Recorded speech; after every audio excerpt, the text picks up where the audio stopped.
vedare tinokuchingamidzai zvekare kune chimwe chirongwa pano paZim Facebook Secrets and Confessions. Tadzoka zvekare nemamwe messages zvakangoma hazvo veduwe. That is why I always say kuti as long as uine mwana will be in university kana kuti kuma colleges, just pray for your kids. So pane umwe mwanasikana uyo akanditumidzira message yake akabva ati makadi zvenyu mukoma, ndinokumbirawo kuti munge muchindiposterawo nyaya yangu as hidden identity. Inini I grew up here in America and I've never been to Zim, but I always follow a lot of YouTubers that are from Zim just to listen to my mother's tongue. So I have my own confession that I want to share with you. So what happened, Mukoma, is that when I was now in college, I then became friends with this other girl who was from India first. Then ndikabva ndazotanga kuwirirana zvekare ne umwe musikana who is just a white girl. So in this friendship, I am the only black girl. So there was some stuff that they used to do, some of the things that I just did not understand. But I think it was all because of peer pressure that led me into doing some things that I didn't even understand. So isusu kumba kwedu, we are like full-time Christians. Tinonamata, tinotsanya, we do all this stuff. But when I started being friends, especially with the Indian girl, akava azondikurudzira kuti nditange kuita iya inonzi meditation. Even ndaiti kana ndikamuudza kuti mazuva ano kumba kwedu we are fasting for this and that, because my mom used to tell us a lot of stories of how she ended up being here in America. Vachiti pakatoitika zvinhu zvakawanda. Some of her relatives vainge vasingatodi kuti vange vachikwanisa kuzouya kunoko because of the way that my mom ended up coming to America, because my mom got married to my dad, yet my mom was just a maid. Mama vangu, the story that she told us was that vakatorwa vakabviswa kumusha nevamwe vatete vavo ndokubva vazoya vakabva vatanga kushandira vabereki my dad. So when she started working for my dad's parents, that was when they fell in love, my mom and my dad. Zvino mama vakazoti vabatira pamuviri pe brother yangu who is the eldest in our family. Ndo pazvakabva zvazonzi my mom was supposed to get married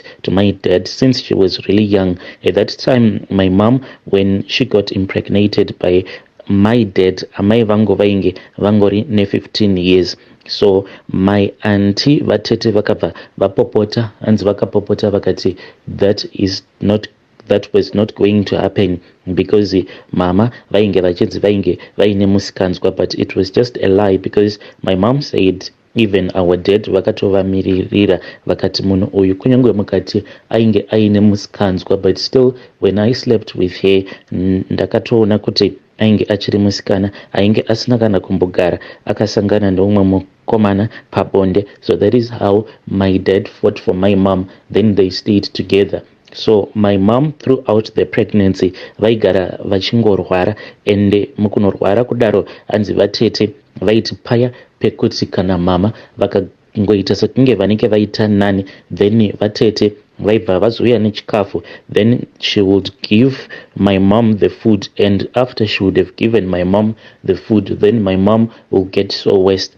And pakabva pane pamwe pakabva pazoenda amai vangu kuchurch, this other Pentecostal church that is really popular kuZim, uye zvekare iri kuno.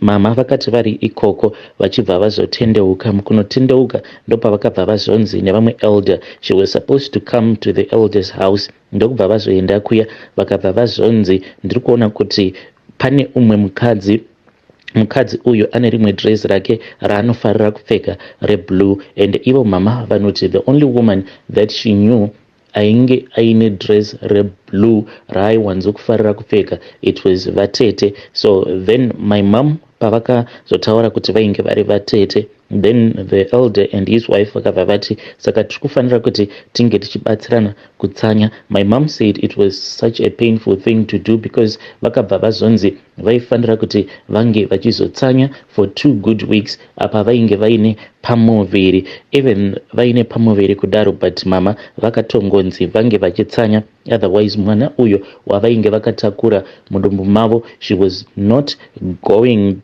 to hold him, mwana iye ainge achazofira mudumbu because ndo zvainge zvichidiwa izvozvo navatete vavo. So what happened was that my mom vakati vachitsanya kudaro hanzi dzimwe nguva vaitombofenta nekuda kwenzara, but vaishingirira until somewhere kuma 12 p.m. ndopa vaibva vazotendedzwa kuti vange vachienda pabreak. Vakati vachingonopedza kutsanya vatete ndopa vakabva vazotanga kurwara, then vatete vakabva vazoshayika. That is the story that my mom always told us when we were growing up. Saka izvi zvakabva zvazoita kuti tinge tichizova vanhu vanoshingirira pakunamata, because taingoti tikangonzwa nungo, then my mom would say, you do not know what I had to go through for me to be at the place where I am right now. Tobva tatonzi mukai munamati. So we grew up in that environment, and zvekutonamata zvekuenda pamabvi angu, I was very used to it. So when I went to college, ndainge ndava kudzidza kure nevabereki vangu, I had too much freedom. That was when I became friends with this Indian girl. Saka iye chitendero chake mu-Indian uyu, she is a Hindu. Then this white friend, she just goes with the wind wherever the wind will take her to. One day anokudza kuti I am a Christian, the next day anenge akabata rimwe bhuku rinenge richitotaura zvimwe zvinhu zvinenge zvichito-opposa Christianity. So since I was in that circle of friends, akabva azotanga kundi encourage kuti ndimbo experience and to explore this ancient religion ye-Hinduism. Ndokubva ndangoti it is fine, then I started to explore because of peer pressure. So the more that I explored everything, the more that I was given books to read, ndikabva ndatoona kutoti Hinduism inotomeka sense kutodarika Christianity. I would even bring the books back home with me, and I would always make sure that when I am home, my mom will never even suspect that in my room I was actually doing meditation, ndichita zvekare yoga. So there was this other time after we had returned back home tikazodzokera ku college. That was when my friend said we needed to do this other meditation first, and after doing that meditation taifanira kuti tinge tichizotora mamwe avanoti mushrooms. So when she had gone home, iye neboyfriend yake akati before vasati vaita bonde vakatora mushrooms, and she said that what she felt on that night as they were making love zvainge zvakatosiyana. Saka ainge achida kuti tinge tichi experience the things that she experienced with her boyfriend after vatora mushrooms. Kune mamwe so anonzi magic mushrooms ameno kana muchimaziva. Those are the mushrooms that she brought for us so that we can take. Akaita kunge madrugs.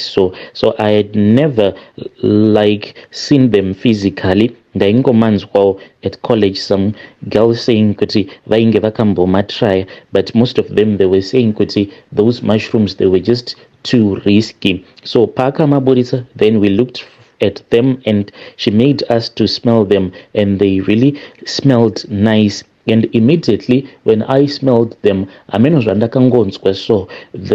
after that, that was when she said, tonight we are going to try them. So we went out for a couple of drinks, but because she said we do not have to get drunk. So we went and we just drank a little bit, then we rushed back home. And after we had rushed back home, that was when we had some food. Ndokubva tachizomirira kuti kunze kunge kuchisviba, because iye akati meditation iyi kana tichiita we are supposed to face death. Tinofanira kuti tinge tichizotarirana nerufu directly into its eyes. Akabva ati we have to wait until the sun goes down. When it is totally dark, then taifanira kuti tinge tichizodzima malights ose mumba, and we were not supposed to use our phones umwe noumwe akabva atora foni yake ndokubva adzima foni yake. Then we switched off our laptops. Any source of light, we made sure kuti we covered it up. Apa tainge tiine mamwe mablack curtains atainge tatenga, so takazotopinda busy tava kutanga manje kucover up all of the spots whereby we thought kuti in that room that we wanted to do this meditation maikwanisa kuzopinda light, because akati amufanire kuti munge muchizoita any kind of light was not allowed at all. So takati taita izvozvo mumba macho makabva maita rimwe rima. This was like the first time ndichiona mumba muine rima rakadaro. It was just too terrible. And as a young woman akakurirawo in a Christian family, ndaifanira kuti ndinge ndichitoona kuti what was happening here was things that my mom had told us never to do, because apa tainge tava kutotanga kutokoka madimoni into that room. So this girl said, no, let us do it anyway. You're going to enjoy at the end of the day. Takati tanyatsokuona kuti kunze kwainge kwasviba ndopa akabva azoti taifanira kuti tose tinge tichigara at the center of the room. Takabva tazogara at the center of the room ndokubva atiti taifanira kuti tinge tichingotaura mashoko awo ainge achazouya mupfungwa dzedu. Ndo patakabva tatanga kungoripita mashoko awo ainge auya mupfungwa dzedu, one word, that was all that you needed to repeat, so that unge uchizopinda mune iya yavanoti a trance state. Ndakangoramba ndongodanidzira that same word that came into my mind apa ndainge ndava kutozvihypnotize, ndo zvandainge ndava kuita at that time. So the only word that came to my mind is zita remunin'ina wangu. So ndakangoramba ndongodana zita remunin'ina wangu until I totally saw kuti panapa ndainge ndatozvihypnotize. Then takati tava in that state whereby we had actually hypnotized ourselves, ndopa akabva azotora mushrooms aya awo ainge akagadzika pamberi pake. Then she handed us those mushrooms. Akati atipa mushrooms aya, you know, there are these colors that we all can see, but ndakabva ndazoona mamwe macolors ekuti I can't even recognize them. Ndikabva ndazotanga kuona patterns. So patterns awa andakaona, they were like different kind of patterns, all the patterns that you think exist in this world, your triangles, stars, nema patterns akasiyana ndo andainge ndichiona, and everything was just mixed up.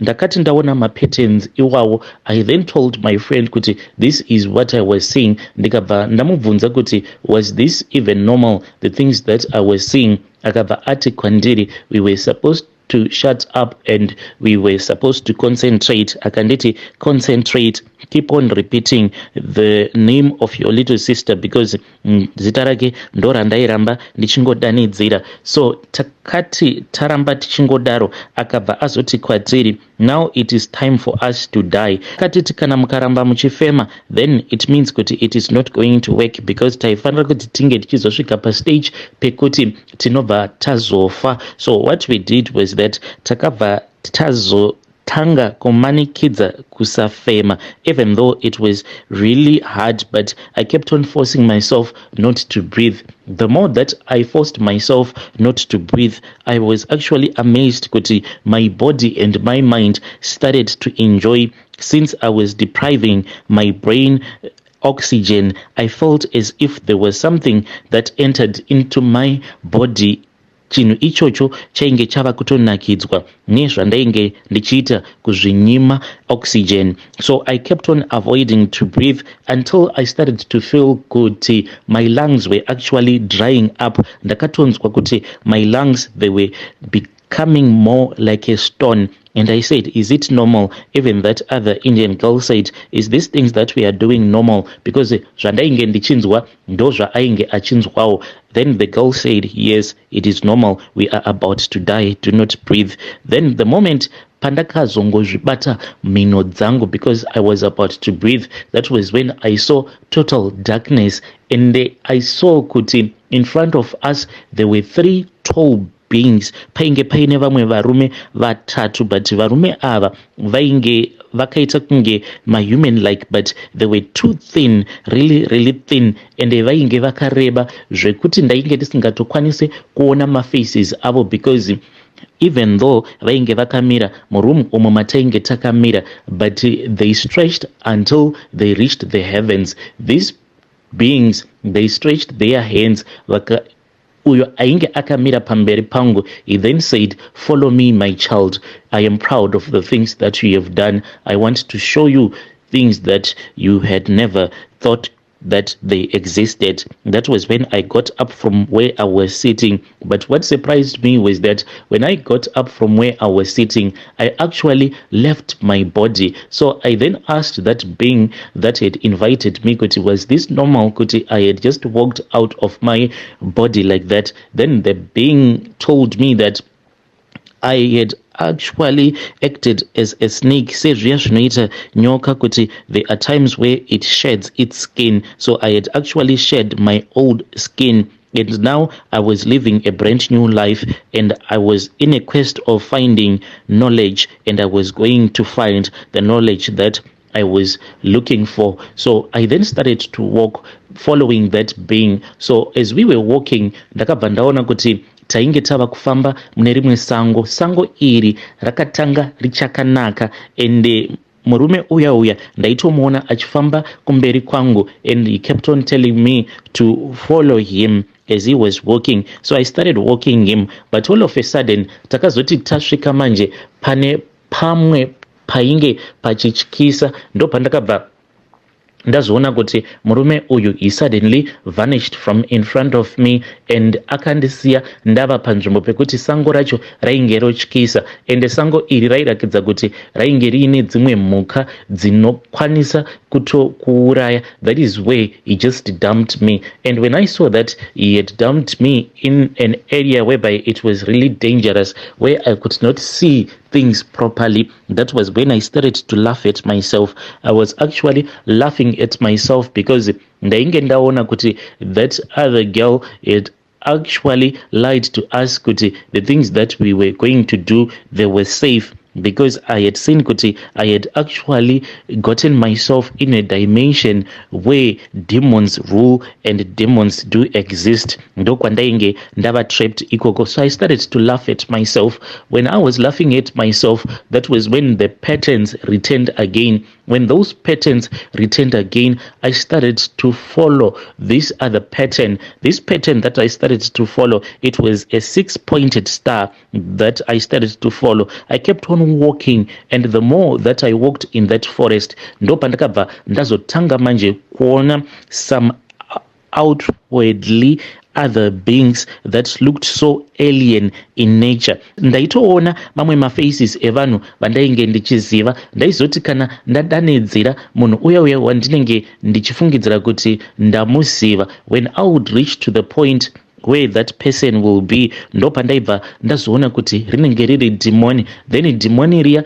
raibva razotanga kundimhanyisa, and I kept on running. And the funny part was that in this world, like the world kept on rotating, and ndainge ndichiti kana ndikanzwa dzungu ndobva ndarutsa, then I'll wake up again in that same place, kana kuti ndaizomuka ndiri kune imwe nzvimbo. I kept on running because these beings, they started as if they wanted to give me knowledge, but at the end of the day, they started chasing me. They wanted to kill me.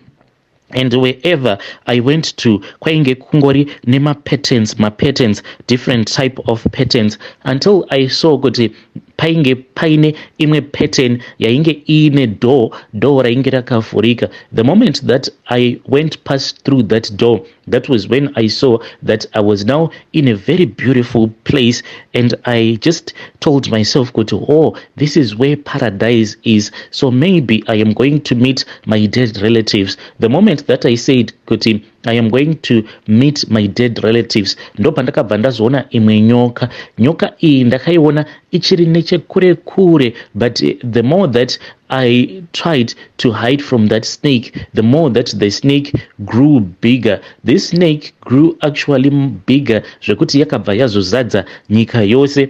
Then it found me. Nyoka iyoyo yakabva yazondidya, ndikabva ndazonofira ndiri mudumbu mayo nyoka iyi. And after I had died being in that snake's stomach, that was when I saw my little sister. Sister yangu pandakaiona, what surprised me was that sister yangu was now acting as if my little sister ndiye ainge atova Jesu. She came to me akabva ati ndini Jesu ndauya kuzokusunungura. So it was really shocking to me kuti ko Jesu anogoita munhukadzi, and how come Jesu ari my little sister. The moment yaakazondidzipa pahuro ndo paainge achiti you are going to die, uri kufa chete nhasi, uri kufa. Apa her face changed and akabva azoita rimwe ziface redhimoni rekutoti handitogonekana kuri explainer, but what I can just tell you was that this face, it was hideous and it was ugly looking, but it was full of patterns and different colors. Mamwe macolors andisingatombokwanise kurondedzera. Ndakamuka ndo pandakabva ndaona kuti we had vomited all over the place, but ndichingonomuka ndakabva ndatanga kunamata. And in my heart I told myself kuti no matter what they are going to tell me to do the next time around, I am not going to agree to that. I am still trying to ask for God's forgiveness for the things that I did, because I actually killed myself, and then I actually went into another dimension, a place where you are not allowed to go to. Hedari ndo message iyo yandakatumidzirwa ichibva kune mwanasikana uyu. Naimi zvazvakangoma hazvo veduwe. So hanzi ndakatora mushrooms. Ameno kana muchimaziva mushroom acho ari kutaura nezvawo kuti hanzi kana ukagara wamatora, these are the things that happens to you. Very strange, very strange. I've never heard of those mushrooms, but if you have heard of them, please tiudzewo mucomment section so that tinge tinyazokunzwisisa. Naimi zvazvakangoma hazvo veduwe.